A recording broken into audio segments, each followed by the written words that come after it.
watching Youth Dialogue, and I'm your host, Jennifer Sonko. It's always good to be back. It's been 3 weeks and I've not been here. I miss the platform so much. I can remember the last time we went to Kudang and we featured young people in agriculture. It was a good one, but for 2 weeks we had to repeat the program due to reasons beyond our control. You know, we're quite consistent. We hate repeating programs, but at some point when things come on our table and we have to, then we have to do that. Special thanks goes to Action Aid the Gambia through the European Union for supporting that program at Kudang. We just hope that that support will continue, and obviously calling on all the partners to come and join the safe space for young people. The more support we get, the better, and then the program will be able to continue. It's 4 years now and we're counting 5 years very soon, so we deserve some support, I believe so. So today our topic of discussion is the Mandela Washington Fellowship. You know, it's open and the deadline is on the 15th. It's not too late. Today is on the 8th, but we just feel like before you submit your application, it is good to hear from fellas, for them to just give you some tips and tricks in relation to how to go about with your application. That is why I'm joined by Lala Ture. Thank you so much for joining us. Thank you for having us again. All right, and Amadou G. Jallo, thank you so much. Thank you very much. Is it Amadou G. Jallo of the businessman? No. Is it the same? I just want to make this clear, because No. we hear Amadou G. Jallo, you know, businessman bila wala. No, the mom. The mom. It's not the same one. All right, so I'm not quite familiar with you. Okay. Lala has been on the program for quite some time, but I think it's important that we understand what you do as a person, just so we prove that it's not Amadou G. Jallo businessman. All right, okay. So like she mentioned, I'm Amadou G. Jallo. Yeah. So I'm working with the Gambia Standards Bureau as a senior standards officer. So my role as a senior standards officer is to work on standards related to the electrotechnical sector. Okay. So I'm more of focused on the energy sector than the other sector at the Standards Bureau. So basically, that's what I do for work. And on the side also, I do some little bit of advocacy here and there. That is to actually help senior secondary school students to give them career advice on how to go about selecting the career that they want to do. So that is basically what I do. All right, so that is the profile. That is why he's able to be selected as a Mandela Washington Fellow. But just to say that due to the pandemic, the Mandela Washington Fellowship is quite different this year, because it's online instead of on site. So I just want to understand from the both of you, how has it been having to do this particular journey that is supposed to be practical, it's supposed to be hands-on, and you have to do it online. And I know a lot of people have decided to withdraw because it is online. So what kept you going, and how was the experience? Because it's different from the other stories that I've heard. Right, so it was not too easy. When we were applying back in 2019, there was no COVID-19 at that time, and we were really excited when we got our emails notification that we've been selected to be part of the participants for the 2020 Mandela Washington Fellowship. You know, we were all excited having to go travel to the US, to the United States, and, you know, have a new experience, experience different culture, diversity from all the young people that are coming from all the African countries, around 700 fellows. So, but due to COVID, like Jennifer said, we were not able to go, and we did our program online, which was not easy. And I remember when we were sent the email that we would do in March, that we would do in the fellowship online, a lot of people were very discouraged because, you know, Africa, there is bad internet connectivity, there is power shortage, and there are other challenges, because if you're leaving, then you can take a break from work or take a break from school. But if you're doing it online, it's very difficult to do that. So it's like you have to do the fellowship and work and school and all these other activities that you have going on at the same time, which was very, very tedious for a lot of us.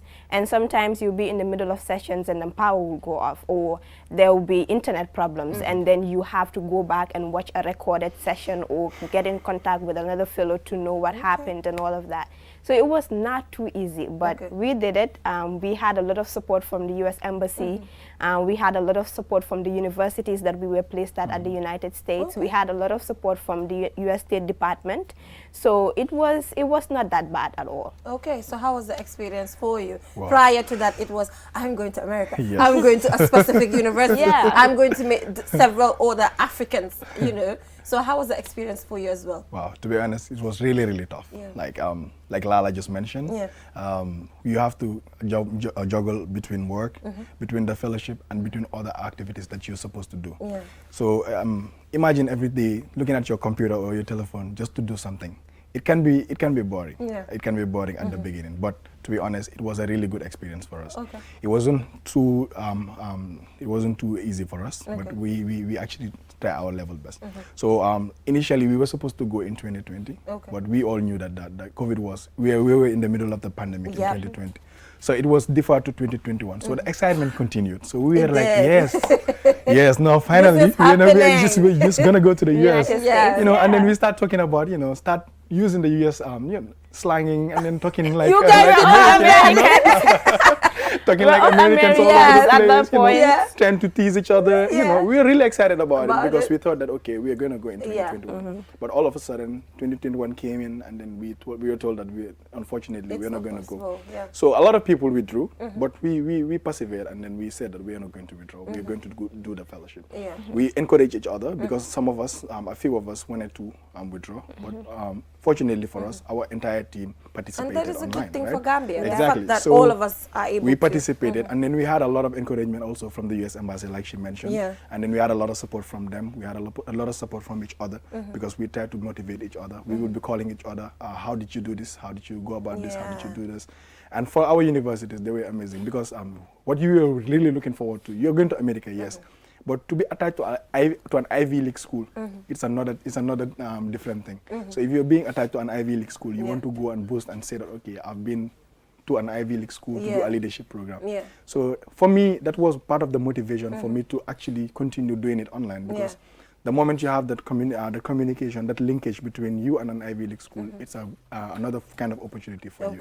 So basically, that is what we did. We try as much as possible to persevere through the pandemic and do it online. All right, but it's a good thing that at least the resilience was there. In as much as you were all excited, you decided to push and go for it as well. Yeah. So, I mean, and at the end of the day, even though we were all excited to travel to the United States, those opportunities are still there. I mean, the embassy, this U.S. State Department keeps emphasizing on the fact that, you always have the opportunity to travel to the United States because you've demonstrated leadership, you've demonstrated your interest in this fellowship.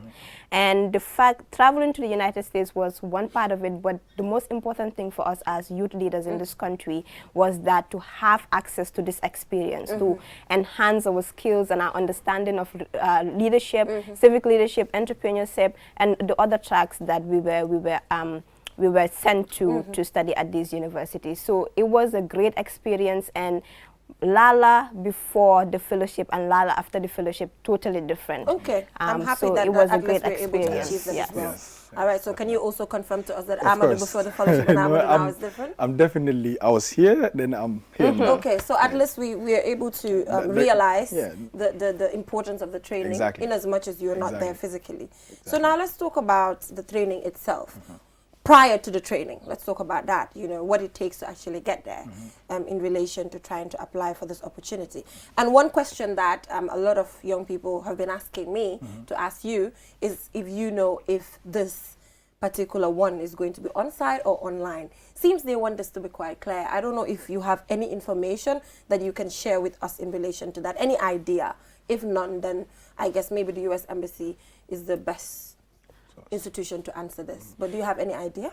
Not really. We were not told that the application is, the fellowship will be, the 2022 fellowship will be online or on-site. We are not really told. Okay. We're just trying to encourage people to apply. Okay. But regardless of whether it is online or on-site, I think it's really important for everybody to take this opportunity to apply and also be part of this magnificent network, the network of alumni. It seems, and on the application, anybody that opens the application link, you will see on the application that the 2022 cohort would be in the United States. Now, this may change if the COVID still continues, the trend on COVID still continues, or it continues to increase.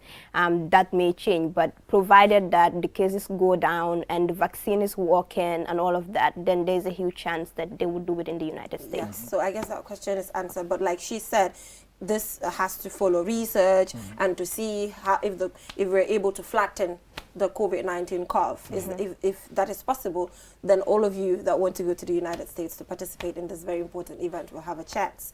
So now let's talk about the application. Let's talk about the personal statements. This particular aspect of the application is quite crazy with a lot of questions. Sometimes you feel like the questions are indirect. Sometimes you feel it's direct. You don't know what they're trying to look for. So let's talk about this, the tips. Give us the tips in relation to filling that particular portion of the application, which is the personal statement. All right. What did you use to be able to have a persuasive essay to convince somebody in another country to choose you to be part of this fellowship? Okay, so if you're applying for the essay part, I think there are 4 essays that you need to answer. If I'm not wrong, I think it's 4, right? But that 4 or 5 maximum. 5 if you're doing the professional development experience, but 4 if you're just going to go up on the leadership program. So for essays to be persuasive, for you to have a very good essay, I'm not saying that I'm the best essay writer.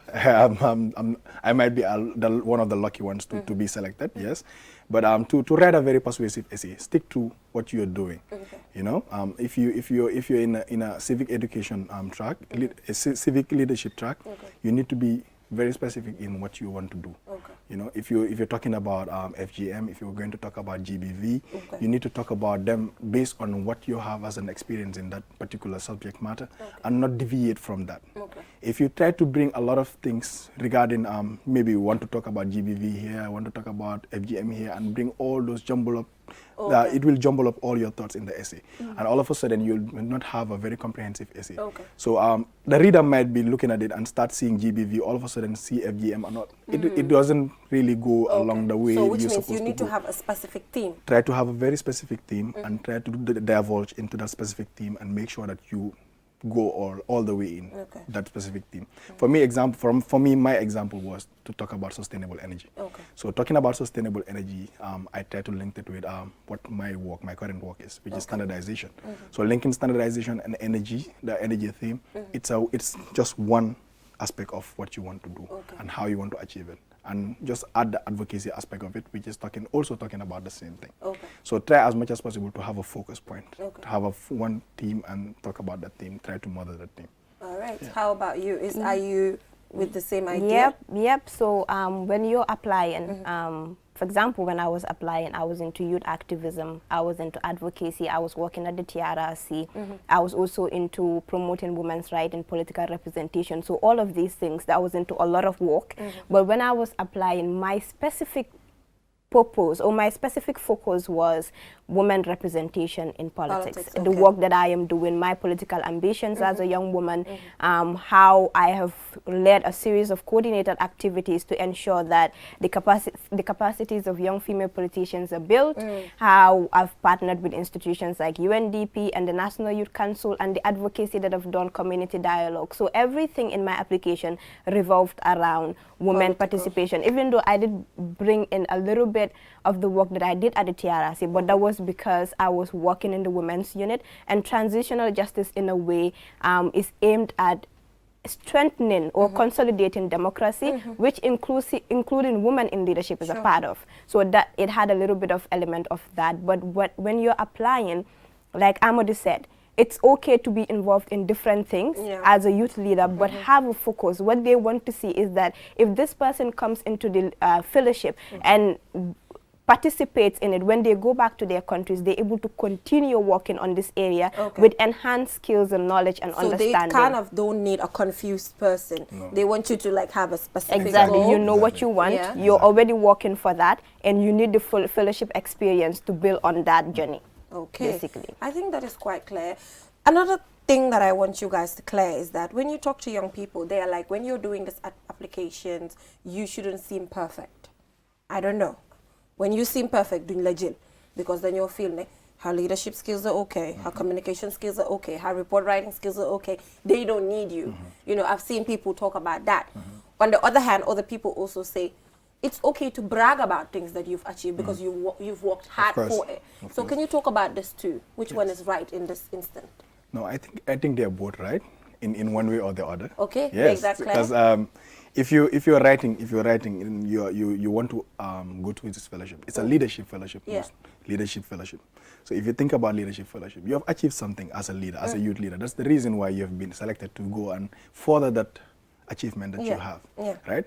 You can brag about the few things that you can do and how the fellowship can improve you to do even better than what you've been doing, right?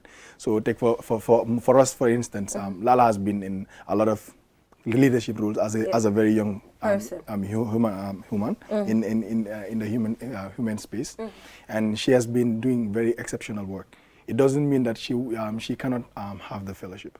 Likewise, me, I've been doing a lot of work around the standardization field, and I've been there for a very long time. Yeah. So I've had my fair share of skills as well. So it doesn't mean that I cannot apply for this fellowship. I cannot talk about those things. I have to talk about those things and how the fellowship can actually improve those things. And but make they me already better. exist. But they already exist. Okay. But I want to improve on those things. Okay. So it doesn't mean that you have to write everything perfect and say that, okay, I am perfect in this already. Okay. So like it seems like you're showing people that you don't want the fellowship because you already have something, but you can talk Lala, about are what you you with have. a different view? No, Because think I don't know. one You thing- talk to young people sometimes, you know, I say, I'm not perfect day. Then you'll feel that you need to fellowship. No. So I don't know. See, one thing about being a leader is your learning journey should never stop. Exactly. Okay. It should never Exactly. stop. So when you apply, they want to, because when I was applying, the age requirement is 24. Yeah. But you have to be really exceptional to have it at 21. Sure. So when I was applying, I was 21. So I needed to sell myself. I Sure. needed to brand myself. Yeah. I needed to show that I've accomplished so many things at that that age, age. but also to show that even though I've accomplished all these things, I still want to learn more. I still want to enhance my skills because I want to get at a greater stage in my leadership journey. Yeah. So it's okay to balance between the two. Talk about your accomplishments because these are the things that would put you above other applicants. But also in talking about these accomplishments, make sure you show that there is a need for you to have access to this fellowship to build on your leadership skills and your experience in order to achieve all the other things that you want to achieve. Okay. So now let's talk about the need to actually share your application prior to submitting it. What do you say in relation to that? Did you both do that?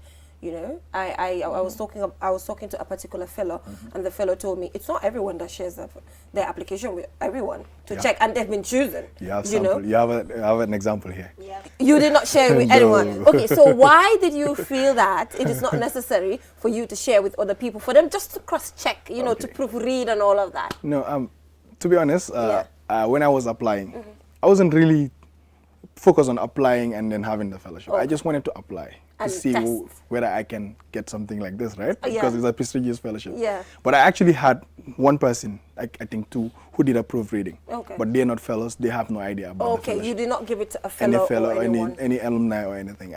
They were my co-workers, and then they did this reviewing for me. Yeah. Just to cross-check on the spelling and how, Okay, the how grammar the aspect. grammar aspect of it. Okay. Not to check on the application aspect, but just to check on the spelling, the grammar, and the like.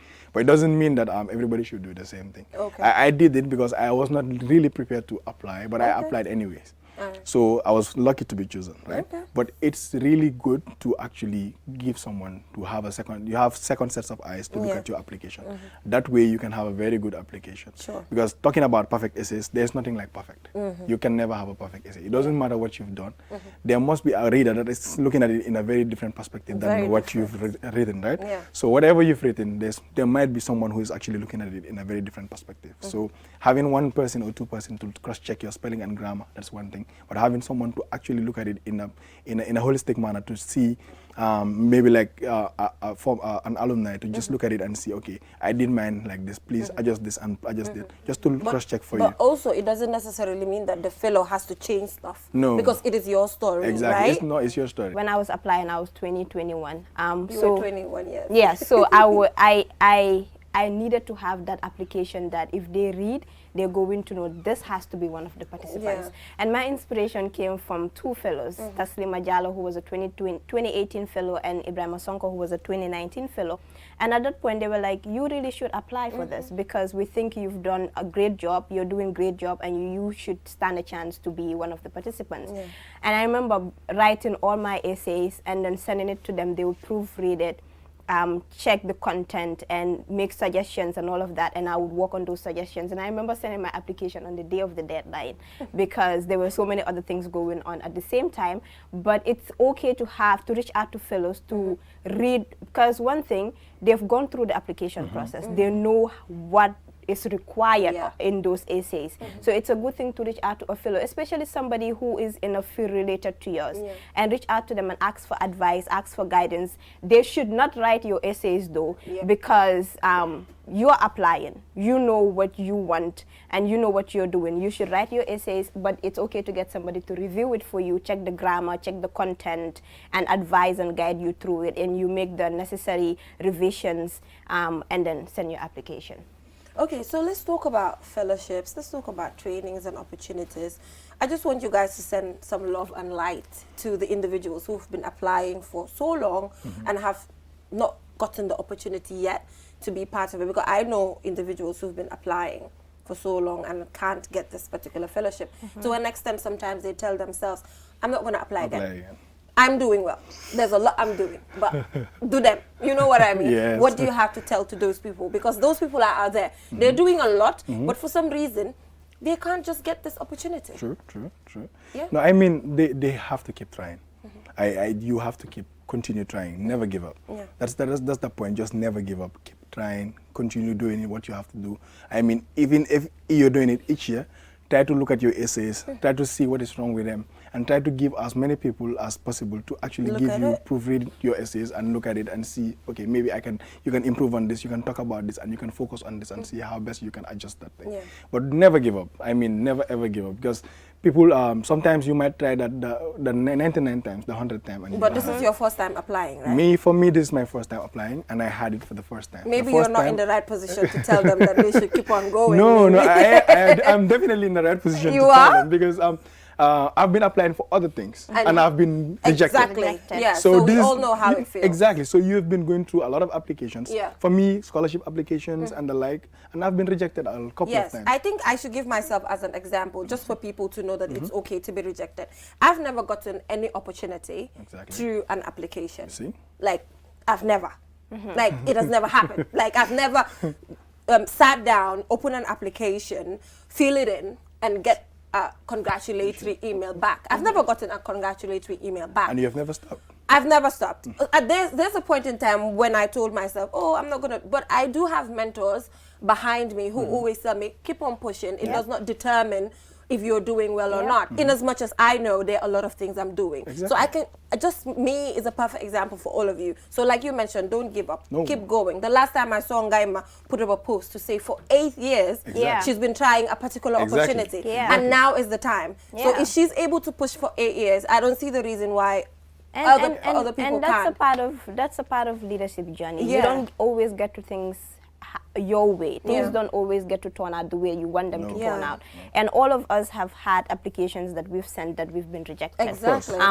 We've had a lot of those. And even though, like Amadou, this was the first time I applied and I got in, but just because you applied before and you did not get in, does not mean you're not doing good enough or you do not deserve a spot. I know so many amazing, brilliant young people who applied for our cohort and they did not get through, and it's not because we're doing better than them. It's just because maybe it's luck, or maybe it's because our applications for one reason or another stood out more.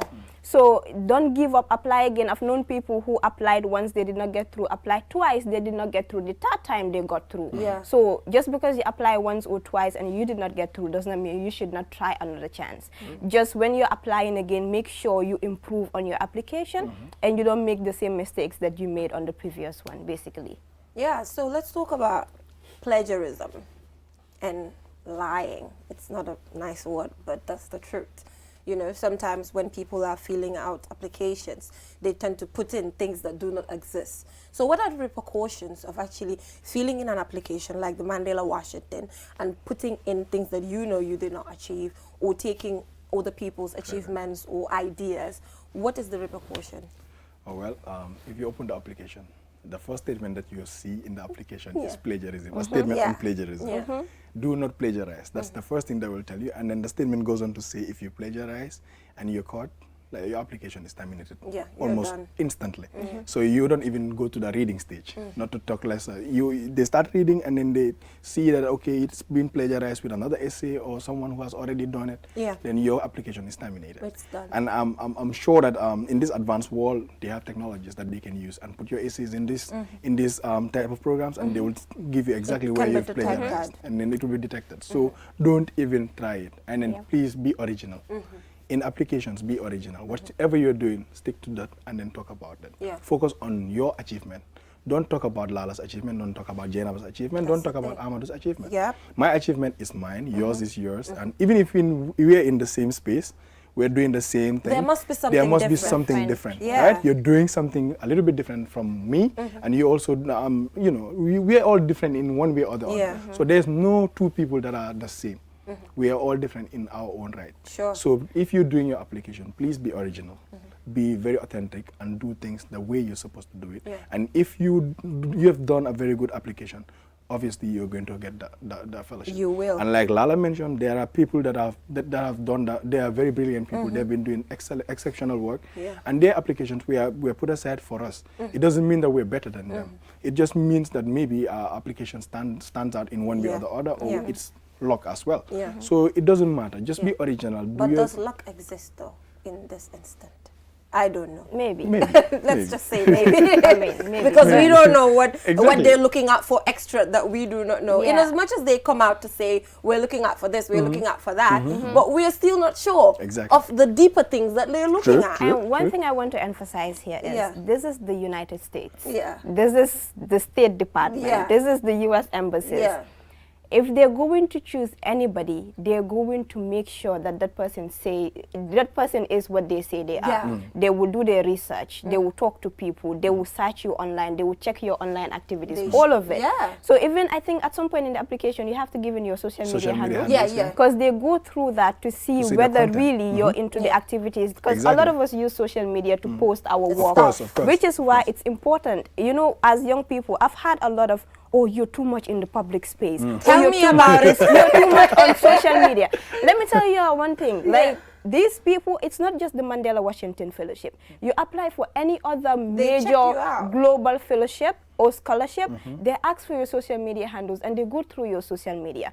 And Lala's application, you go on social media, you realize he's everything that she says in that application. Because everything that I do, I brand myself on social media. And to a lot of people, they think, oh, these young people are seeking attention. That is what gets you through. Because I may say, maybe somebody else applied for the same role that I applied in, women in political representation, but that person does not have it on social media. There's no way to track. There's no proof of it. There's no way to track what that person has done. But you go on Lala's social media and it's all over it. So make best use of social media platforms, brand yourself, use Twitter, use Facebook, to make sure you give publicity and add visibility to the work that you're doing, because it helps you through these application processes. It's also important to document these things. If you don't want to use social media like Facebook, Twitter, because you don't want to deal with it, use YouTube maybe. You can be documenting your work, you know, exposing it there and a lot of things. But anyway, like you mentioned, it's a big problem in Gambia. When you're on social media, everybody's like, Ki dafa bari hajan. It's beyond that, you know. Social media is meant for a purpose, and that's what we're using it for. You know, so we have to utilize it. Yes. No, but I think what she said is I cannot say anything more than that. For me, I'm not really into posting everything that I do on social media. But you do once in a while. But I do once in a while, and I'm active in the social media space, especially on Twitter. I'm the one. I'm a sleeper agent in Twitter.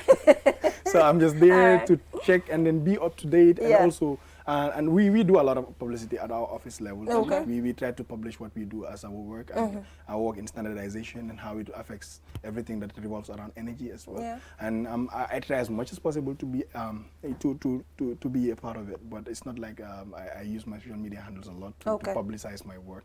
But I think it's high time for me to be doing that. It's like Lala said, it's good to brand yourself, and it's nice to have your work out there so that you can inspire other people. You never know who you're inspiring. And sometimes, just last week, the AU was here. They were doing this training on youth participation in electoral processes. So I was going to chair the opening.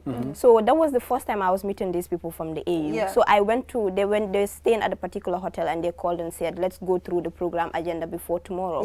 And I just went there, and one of them was like, oh, I know you. You're on social media. Like, I saw one of your videos, or I saw one of your tweets. Already, they know who I am. And that was the first time we were meeting. Exactly. So brand yourself on social media. Make best use of it. It's the fastest way people can know about you even before meeting you. They can know about your work, and they can come into the Gambia anytime and say, oh, we've seen this young person. They're doing amazingly well. We will reach out to them, and that opens up other opportunities for you, basically. All right. So hopefully, is there a chance that this has been done online? You'll be able to get a specific time where you get to go to America and do some sort of hands-on again? Is that going to happen? I just want to know. I'm a bit curious. Not confirmed. Well.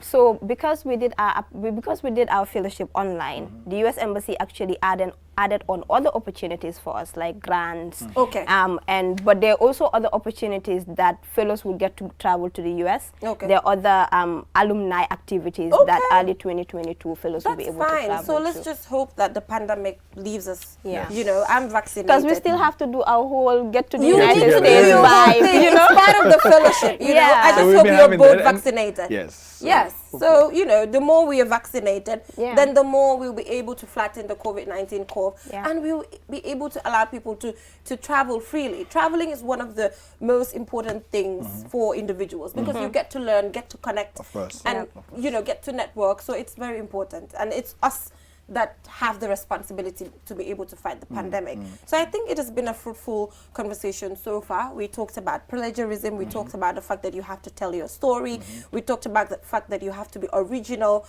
and all of that. And for me, I think these are the best tips that you can get. And don't follow Amadou here, who did not give anyone to check his application for him. Make sure, give someone your application just to look at it, because, you know, not to write it for you, but there might be stuff that another person might see that you might not see. Definitely. So finally, let's, you know, get to wrap this up. It has been a fruitful one. So I'll be connecting with other fellows as well, just to ask them about how beneficial the fellowship has been to them. I'll get to do that, and then we'll get to see that quite shortly. So final words, Amadou. No, I mean, I'm encouraging every young leader in the Gambia, including yourself. Do not let go. Come on, keep trying. And we'll we see. all have to, we all have to try. So long as you're a youth leader and you're doing exceptional work, Jennifer here is doing exceptional work. I've been a good fan of the Youth Dialogue. Not that I watch it every day, every time it airs, but I catch episodes here and there. So I'm actually happy that you're doing this kind of work. You're giving the youth the platform that they need to express themselves, talk about their leadership skills, talk about how they're going to influence the Gambia, because we all need to be together to influence the Gambia in the way that we want it. A youth-driven Gambia, a youth-driven, a youth, youth-motivated Gambia. Not that youths are here and then they are demotivated and they cannot do the work they were supposed to do. So it's really nice that you're giving us this platform to talk about what we have achieved. You know, this fellowship is an achievement for us. It is a so big we're here to talk about it, to encourage people to apply, and I'm really encouraging each and every one out there who is a leader. And who's also we're encouraging young people in your area to apply, because it's not an area that in the energy, in the energy sector, please apply. If you need any assistance, reach out. We're willing to help. And don't make it a last minute thing as well. I know people like me who like to procrastinate. No, do not but procrastinate. It's important that you guys get to have these things. Do not procrastinate. Do it. So long as you want to do it now, and then send it. All right. So thank you for making it clear that you're not Amadou G. Jallow, the businessman.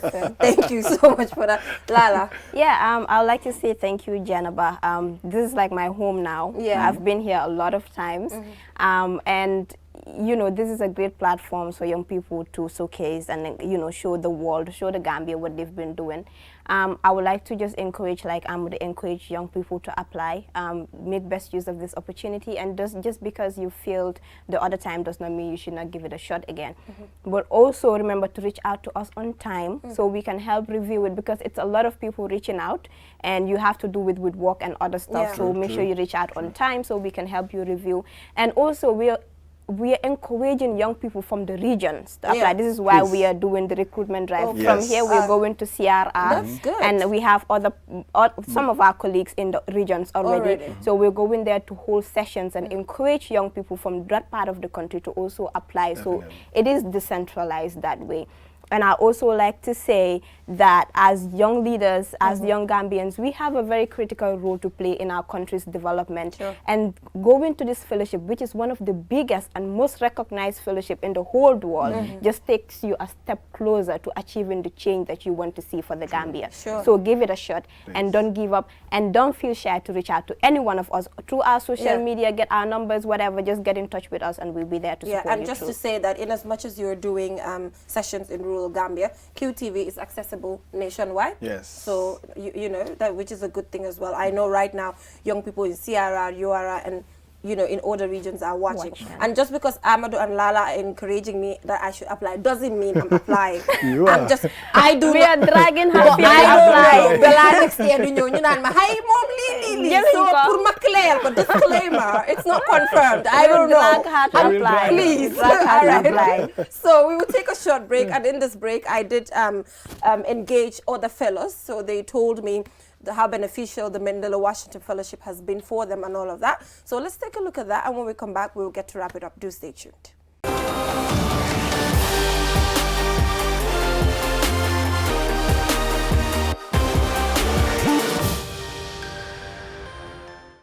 Thank you so much for granting us this interview.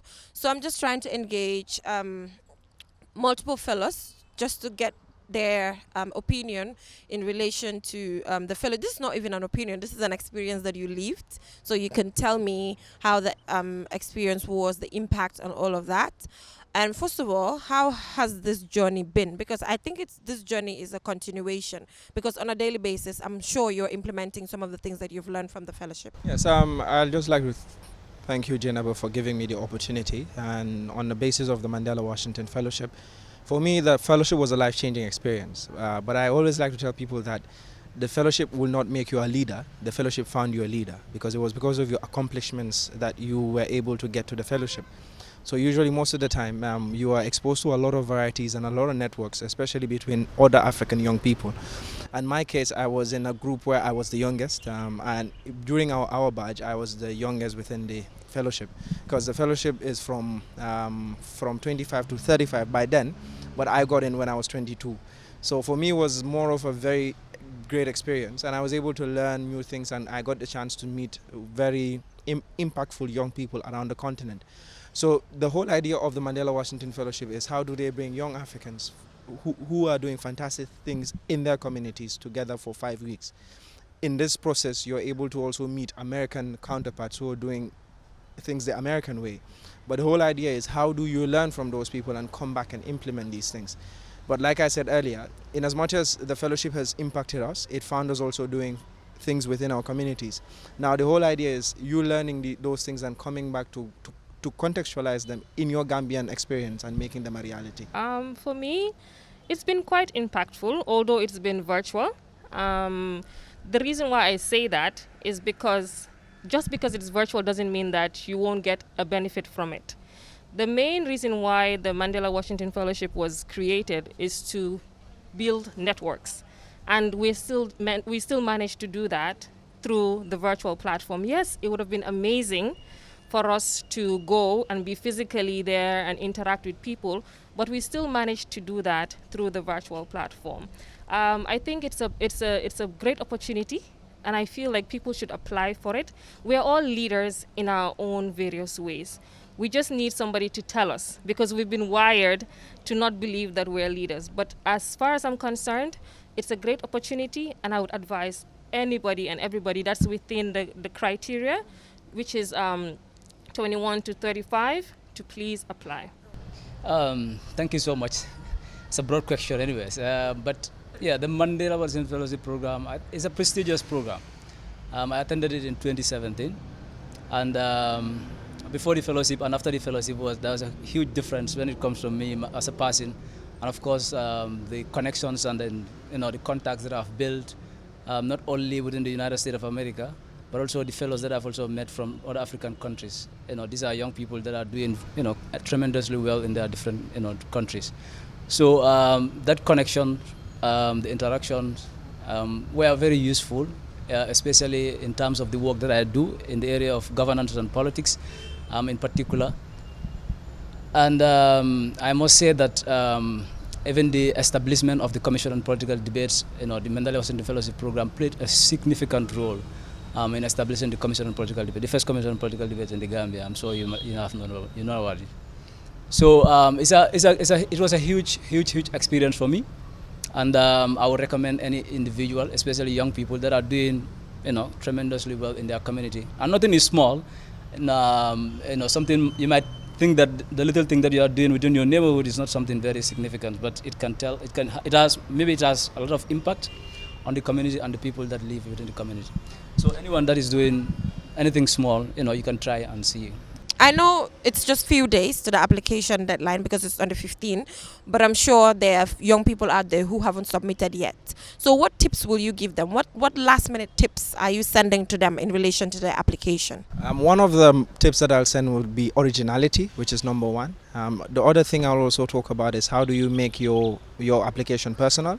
The third thing also I'd like to talk about is making sure that everything that you're going to put on the application has something to do with the work that you're doing, because the interview is going to be based on what you've put on the application, and if it's not original and it's not you, it's very difficult for you to get your points across. Fourthly, make sure that you have people that will go through your application. Like they say, two heads are better than one. You might do something and then you think that you've got everything sorted, but someone else would see minor issues that they can point out. For example, everyone who has applied for this fellowship and has been successful had people that helped them out to make sure that they were able to go through their applications and also support them in one way or the other. In the end, it's more of collaborations, because that's what the fellowship is all about. It's all about teamwork, it's all about a new experience, it's all about learning. Well, I'm hoping that people are doing their final touches by now. I would just say be honest. Be as honest as you can. Avoid copying people's work. Just once, if you're the person that actually did all the things that you said you've written on the paper, it should come to you easy. So just be as honest, be as open, and put down everything. Don't think that any little thing that you've done doesn't matter. They love to see you do anything, even if it's been a small child that you helped, pay their breakfast or whatever it is. They just want to see that you are a leader, and in a leader you are compassionate, and that you are able to do what you said that you put on the paper. Because at the end of the day, they're going to interview you, and you're not going to have that paper. So my advice to anyone who wants to apply for this would be revise, read over your paper, understand it. That way, you just get the grammar right, but it's already in your mind because you are the one who did it. Yeah. So finally, wish them good luck and send them any message that you wish to. So I wish every single person out there who's applying best of luck, and just be calm. You're already a leader, like I said. Be calm, go into interview and kill it. There is no fast and harsh rule, sort of. There are different approaches towards applying for Mandela Washington Fellowship Program, but I think the key element is that to be truthful to whatever you are putting in your application, because authenticity is very, very key. You don't have to fabricate, something that you have not done before, because previously other people have done similar things and they were caught, and then they could not defend what they actually put in their applications. So the first thing that I will tell any individual or any young person that wants to apply, just to be authentic. Whatever little thing that you are doing in your community, whether it's in a neighborhood, whether it's a country at large, just make sure that you put that one there. And the Gambia is a very small country. So if you said you can fly aeroplanes, someone will notice somewhere, So that's the first one.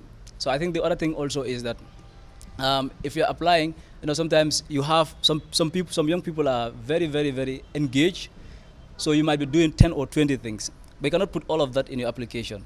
So focus on something that that, okay, if I finish this Mandela Washington Fellowship Program, this is the area that I want to focus on. For example, when I was doing a radio program, I was writing articles on the newspaper. I was also engaged with the National Youth Parliament, right? But when I was applying, I said, okay, I want to focus on interviewing politicians only. So if I apply for the Mandela Washington Fellowship Program, the return would be to establish the Commission on Political Debates and then continue, to officially register the Commission on Political Debates and then continue with the work that I'm doing at CPD. And that's what I did. So I trimmed my application, very narrowly towards that direction. And that is why when I was selected, I was placed on the civic track. So young people who also want to apply, I would recommend that even though they are doing different things, they could be also doing business.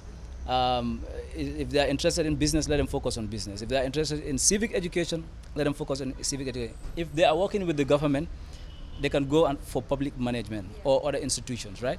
I think that would be more helpful in terms of structuring your application. Moving on, what are some of the don'ts? I know you got into it already, but I just want you to stress it. What are some of the don'ts when it comes to this particular application? One, do not exaggerate, because the interviewees will be people based in this country. They know the reality, especially for a small community like ours. Everyone knows everyone, especially in the youth, the youth fraternity. Two will be to make sure that you look out for the T's, crossing the T's and also dotting the I's, which is very significant, even if it looks very insignificant. The other thing would be to make sure that you do not plagiarize. Plagiarism is something that's very important that we have to look out for, because if you plagiarize, the system already has something that's there by someone else. So if you plagiarize their answers, it's gonna flag you out, and then you might not be able to make it through the fellowship. So what finally do you have for all the applicants out there? And please, when you're closing, just do wish them a good luck as well. Yes, so I think the thought tip that I would actually say is that let them try to use as much simple English as possible. Sometimes you can be very much excited and then start using big language, but not knowing that the person reading the application also want to, flow smoothly. So I would recommend that let them use simple English and then, make the application. Even a primary school student, if he or she reads the message, the person will know that exactly the message the applicant is trying to convey. So I think that's very essential. So, but beside that also, I would say, I wish each and every young people that is applying for this particular fellowship success. It's a huge experience. And then, trust me, if you make best use of the contacts in the United States and other young people from other African countries, you would, your network will blow up, and then you can benefit a lot. When I came from the United States of America, I was given another opportunity through the link of the fellowship to go to France, in Strasbourg, to actually moderate a panel discussion on, politics. So the opportunities are just overwhelming. And also I went to South Africa through the same channel. So it's just huge. Even just recently, they sent me an email, whether I can actually help them to advertise this Mandela Washington Fellowship program through a radio program that I was doing. But I'm no more part of a radio, so I could not actually facilitate that. I know it was but the opportunities are just overwhelming. So I wish each and every young person that is applying a whole success. Good luck to all applicants. If you get through, this is a life-changing experience. If you also don't get through, it's not the end of the world. There are so many other fellowships that you can also look out for, and it doesn't define who you are as a young person or as a young leader. And as much as hard work is involved, luck is also involved, because everyone who has applied for the fellowship, I believe, is competent enough to get through. Everyone that has gone past the first stage and made it to the interview session, I believe, is competent and has the ability to make it through. But in the end, favors and lucks are what takes people through the finish line. Like I kept saying, if it was based on hard work alone, African women will be the most successful people. But favors also has a lot to play in life, and these are things that we have to look out for. Thank you very much.